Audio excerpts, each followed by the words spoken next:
नमस्कार दोस्तों, आप सभी का स्वागत है आपके अपने YouTube channel study with Prabhakar में। आज के इस क्लास में बाल विकास एवं शिक्षा शास्त्र के 30 अति महत्वपूर्ण प्रश्नों को देखेंगे, जो प्रश्न आपके सीटेट एग्जाम के दृष्टिकोण से बहुत ही महत्वपूर्ण है। इसलिए आप सभी इस वीडियो को पूरा एवं लास्ट तक जरूर देखें। वीडियो अच्छा लगे तो वीडियो को लाइक करें और चैनल पर पहली बार हो तो चैनल को सब्सक्राइब जरूर करें। आइए आज की वीडियो को शुरू करते हैं। वह अवस्था जब बच्चा तार्किक रूप से वस्तुओं व घटनाओं के विषय में चिंतन प्रारंभ करता है, कौन सा है? औपचारिक संक्रियात्मक अवस्था, पूर्व संक्रियात्मक अवस्था, मूर्त संक्रियात्मक अवस्था, संवेदी प्रेरक अवस्था। वह अवस्था जब बच्चा तार्किक रूप से वस्तुओं और घटनाओं के विषय में चिंतन प्रारंभ करता है, वह मूर्त संक्रियात्मक अवस्था है। इसका सही उत्तर है विकल्प सी। वह कौन सा कथन है जहां बच्चे के संज्ञानात्मक विकास को सबसे बेहतर तरीके से परिभाषित किया जा सकता है? घर, खेल का मैदान, सभागार, विद्यालय एवं कक्षा पर्यावरण। विद्यालय एवं कक्षा पर्यावरण में बच्चे के संज्ञानात्मक विकास को सबसे बेहतर तरीके से परिभाषित किया जा सकता है। इसका सही उत्तर है विकल्प डी। मन का मानचित्रण संबंधित है। मन की क्रियाशीलता पर अनुसंधान से, बोध बढ़ाने की तकनीक से, साहसिक कार्यों की क्रिया योजना से, मन का चित्र बनाने से। मन का मानचित्रण संबंधित है मन की क्रियाशीलता पर अनुसंधान से। इसका सही उत्तर है विकल्प ए। आउट ऑफ द बॉक्स चिंतन किससे संबंधित है?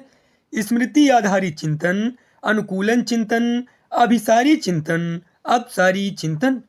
आउट ऑफ द बॉक्स चिंतन अपसारी चिंतन से संबंधित है। इसका सही उत्तर है विकल्प डी।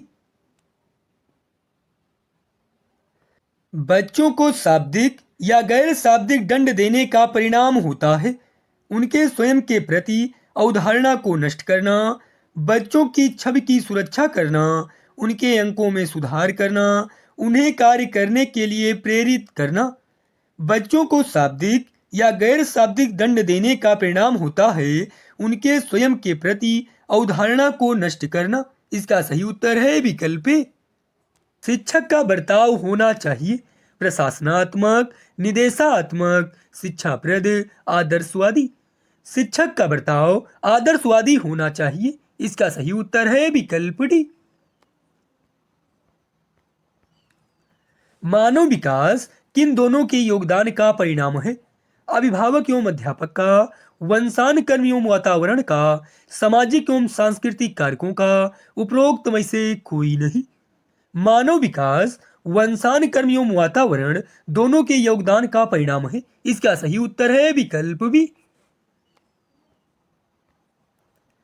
भाषा सीखने का प्रभावी उपाय है अखबार पढ़ना, सहायक पुस्तकें पढ़ना, वार्तालाप करना, पाठ्य पुस्तक पढ़ना।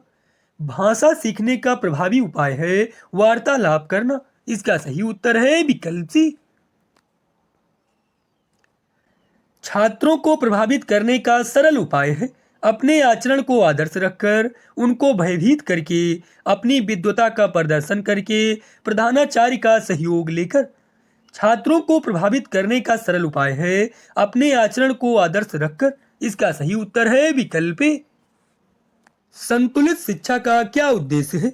बच्चों को केवल मानसिक गतिविधियों में व्यस्त रखना, बच्चों को सामाजिक, मानसिक और शारीरिक रूप से विकसित करना, बच्चों को केवल शारीरिक गतिविधियों में शामिल करना, बच्चों को अनुशासन से शिक्षित करना। संतुलित शिक्षा का उद्देश्य है बच्चों को सामाजिक, मानसिक और शारीरिक रूप से विकसित करना। इसका सही उत्तर है विकल्प बी। किस मनोवैज्ञानिक के अनुसार बच्चों के संज्ञानात्मक विकास में सांस्कृतिक उपकरण एक महत्वपूर्ण भूमिका निभाते हैं? Albert Bandura, Lev Vygotsky, B F. Skinner, Jean पियाजे।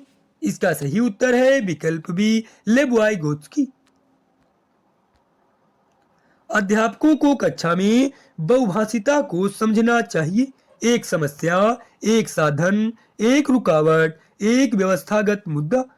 अध्यापकों को कक्षा में बहुभाषिता को एक साधन समझना चाहिए। इसका सही उत्तर है विकल्प बी। कोहल वर्ग के किस स्तर में व्यक्ति सामाजिक अनुशासन और कानून का पालन करता है? प्रारंभिक स्तर, मध्य स्तर, उच्च स्तर, व्यावसायिक स्तर।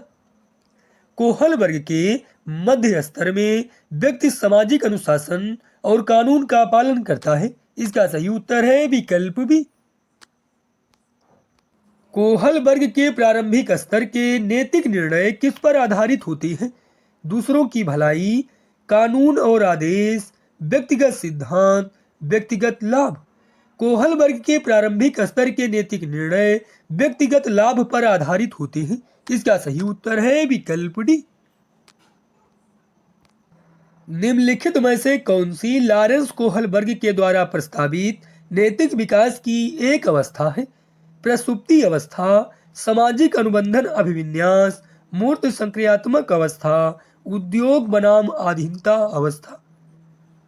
इसका सही उत्तर है विकल्प बी, सामाजिक अनुबंधन अभिविन्यास। स्वाभिमान के गुण का विकास होता है बाल्यावस्था, युवावस्था, किशोरावस्था, शैशवावस्था। स्वाभिमान के गुण का विकास किशोरावस्था में होता है। इसका सही उत्तर है विकल्प सी। किशोरावस्था शैशवावस्था की पुनरावृत्ति है। किसने कहा था? थॉर्नडाइक, पियाजे, कोहलर, रास। किशोरावस्था शैशवावस्था की पुनरावृत्ति है या रास महोदय ने कहा था। इसका सही उत्तर है विकल्प डी। संवेग का संबंध किससे है? नैतिकता, बुद्धि, भावना, ज्ञान। संवेग का संबंध भावना से है। इसका सही उत्तर है विकल्प सी। हार्वर्ड गार्डनर का बुद्धि का सिद्धांत डाट डाट पर बल देता है। सामान्य बुद्धि, शिक्षार्थियों में अनुबंधित कौशलों, विद्यालय में आवश्यक सामान्य योग्यताओं, प्रत्येक व्यक्ति की विलक्षण योग्यताओं। हार्वर्ड गार्डनर का बुद्धि का सिद्धांत प्रत्येक व्यक्ति की विलक्षण योग्यताओं पर बल देता है। इसका सही उत्तर है विकल्प डी। प्रतिभाशाली शिक्षार्थी डाट डाट हैं। अपसारी चिंतक, बहुत परिश्रमी, बहिर्मुखी, अभिसारी चिंतक। प्रतिभाशाली शिक्षार्थी अपसारी चिंतक हैं। इसका सही उत्तर है विकल्प ए। प्रतिक्रिया का विलोप होना निम्नलिखित में से किसके बाद अधिक कठिन है? निरंतर पुनर्बलन, आंशिक पुनर्बलन, दंड, मौखिक परिवर्तन। प्रतिक्रिया का विलोप होना आंशिक पुनर्बलन के बाद अधिक कठिन है। इसका सही उत्तर है विकल्प बी। जब एक बावर्ची खाना पकाते समय खाने को चखता है तो वह डाट डाट के समान है। सीखने के रूप में आकलन, सीखने का आकलन, सीखने के लिए आकलन, आकलन और सीखना। जब एक बावर्ची खाना पकाते समय खाने को चखता है तो वह सीखने के लिए आकलन के समान है। इसका सही उत्तर है विकल्प सी। नर्सरी कक्षा में शुरुआत करने के लिए कौन सी विषय वस्तु सबसे अच्छी है? मेरा विद्यालय, मेरा प्रिय मित्र, मेरा पड़ोस, मेरा परिवार। नर्सरी कक्षा में शुरुआत करने के लिए मेरा परिवार विषय वस्तु सबसे अच्छी है। इसका सही उत्तर है विकल्प डी। प्रतिभाशाली विद्यार्थी अपने निर्णयों में आत्मनिर्भर होते हैं, स्वभाव में अंतर्मुखी होते हैं, शिक्षकों से स्वतंत्र होते हैं, अपनी आवश्यकताओं को दृढ़तापूर्वक नहीं कह पाते। प्रतिभाशाली विद्यार्थी अपने निर्णयों में आत्मनिर्भर होते हैं। इसका सही उत्तर है विकल्प ए। सीखने के लिए आकलन निम्नलिखित का ध्यान रखता है सिवाय विद्यार्थियों की आवश्यकताएं, विद्यार्थियों की क्षमताएं, विद्यार्थियों की त्रुटियां, विद्यार्थियों की अधिगम शैलियां। इसका सही उत्तर है विकल्प ए, विद्यार्थियों की आवश्यकताएं।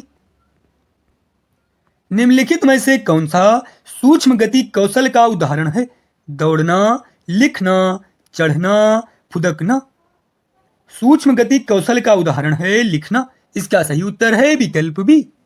पियाजे के अनुसार संगठन और अनुकूलन बच्चों के संज्ञानात्मक विकास में कैसे मदद करते हैं? ये केवल बच्चों के मानसिक मॉडल बनाने में मदद करते हैं। ये बच्चों को अपने पर्यावरण के साथ सुसंगत तरीके से कार्य करने में मदद करते हैं। ये बच्चों को केवल शारीरिक क्रियाओं में मदद करते हैं। ये बच्चों को मानसिक विचारों को केवल अवलोकन के माध्यम से समझने में मदद करती हैं। इसका सही उत्तर है विकल्प बी। ये बच्चों को अपने पर्यावरण के साथ सुसंगत तरीके से कार्य करने में मदद करती हैं। पियाजे के अनुसार बच्चों में नैतिकता का विकास किस चरण में होता है? प्रारंभिक रूपात्मक चरण, संवेदनात्मक आकर्षणात्मक चरण, ठोस संक्रियात्मक चरण, औपचारिक संक्रियात्मक चरण। पियाजे के अनुसार बच्चों में नैतिकता का विकास औपचारिक संक्रियात्मक चरण में होता है। इसका सही उत्तर है विकल्प डी।